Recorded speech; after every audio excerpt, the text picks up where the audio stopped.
Baik, Bu. Nah, anak-anak ini semuanya coba lihat di sampah yang di kanan dan apakah kursinya sudah rapi? Udah, Bu. Oke, baiklah ya. Oke, sebelum kita memulai pembelajaran, baiklah kita berdoa dulu ya terlebih dahulu kepada Ananda Anissa. Silakan memimpin doanya.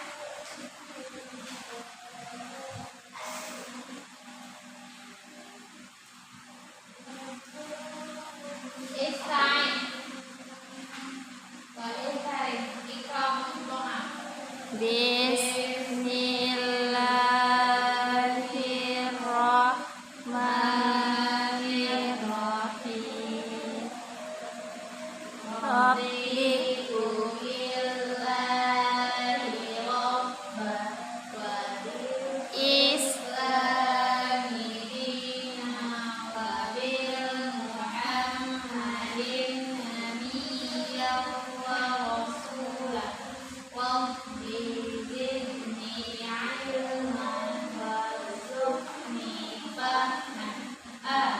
Terima kasih ya kepada Ananda Anissa. Selanjutnya kita akan absen ya.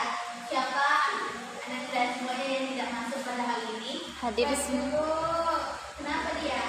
Soalnya ibu karena ada kegiatan yang tidak dapat di. Oke, baiklah.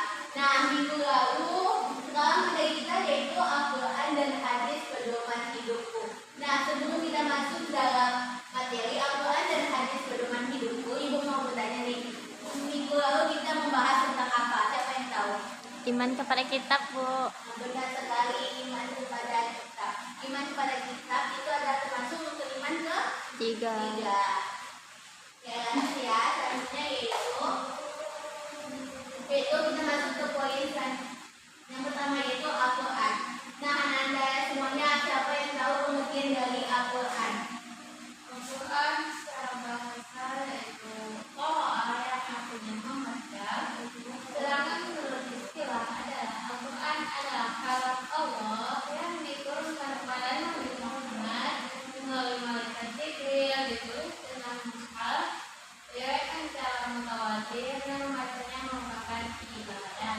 Benar sekali. Nah, dari pengertian Al-Quran menurut bahasa yaitu Al-Quran berasal dari kata qara'a yang berarti membaca atau bacaan.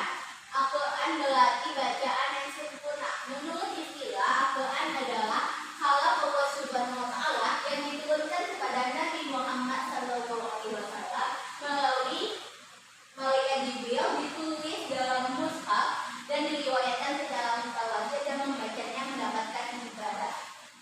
Nah, dari definisi Al-Quran itu terdapat dalam Quran surah Al-Baqarah ayat 185.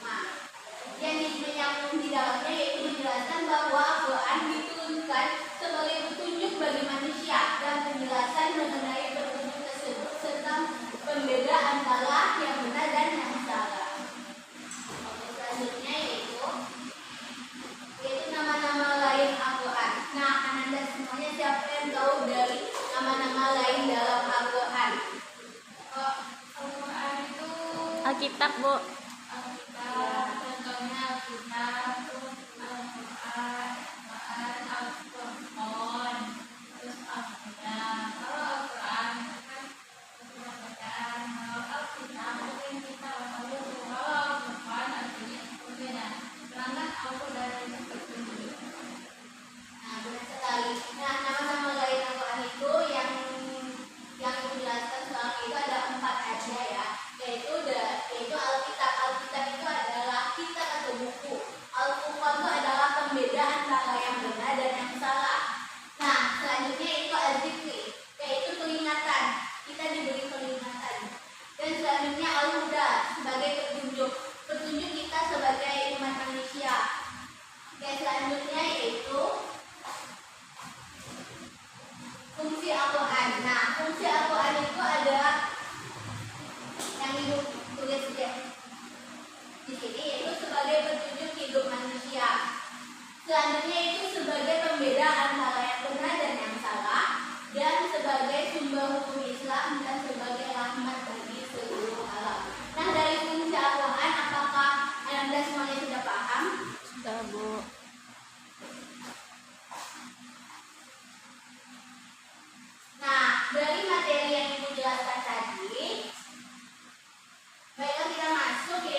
Dari video tersebut, siapa yang dapat kesimpulan dari video tersebut? Mungkin pada anak dan Hilda, silakan.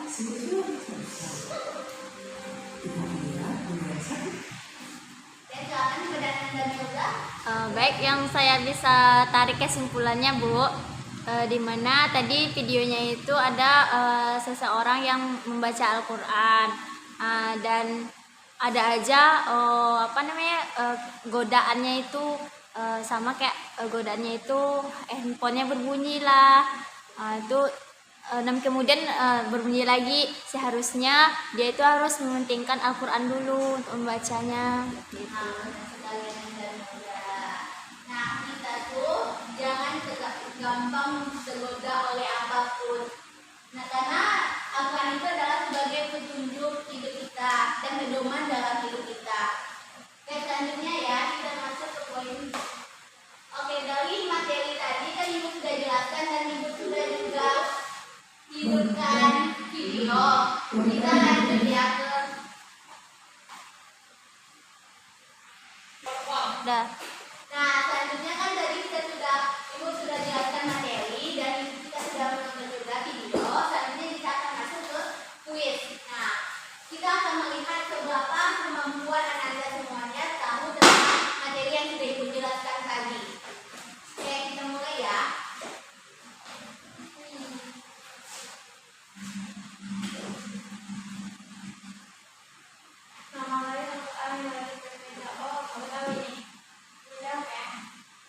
Nama lain Al-Quran yang berarti pembeda antara yang benar dan yang Bu, salah. D. Al-Furqan Bu. Siapa yang tahu ya? Al-Furqan Bu, Al-Furqan. Boleh, silakan, Ibu. Boleh, ayo. Coba.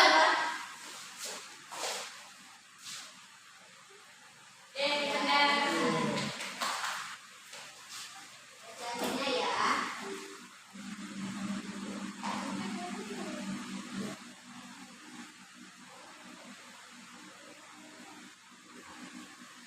Nah, Al-Quran diturunkan kepada Nabi Muhammad SAW. Jibril Bu, Jibril. Ya.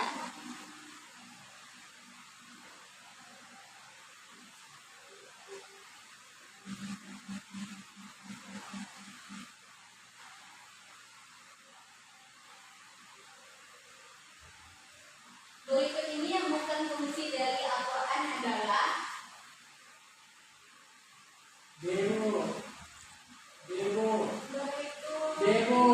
fungsi Al-Quran.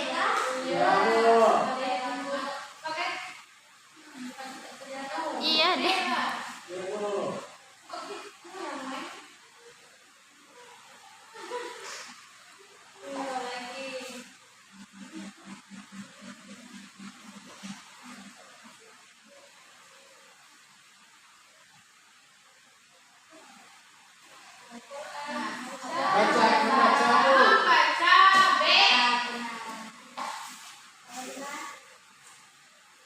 Dan soal terakhir ya Anda.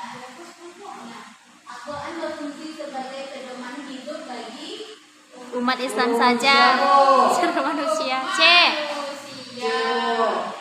Ya, benar sekali. Tepuk tangan dong. Nah, adanya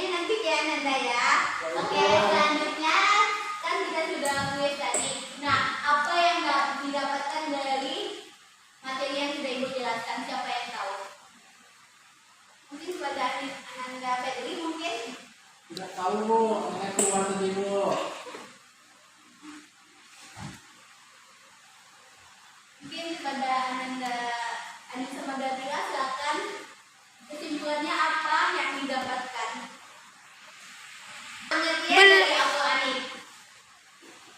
Pengertian dari Al-Quran itu adalah kalau Allah SWT yang diturunkan kepada Nabi Muhammad SAW melalui perantara malaikat Jibril dan membacanya yaitu merupakan ibadah. Nah, dari fungsi Al-Quran itu yaitu pertama yaitu sebagai pedoman hidup manusia, sebagai petunjuk hidup manusia. Nah, dari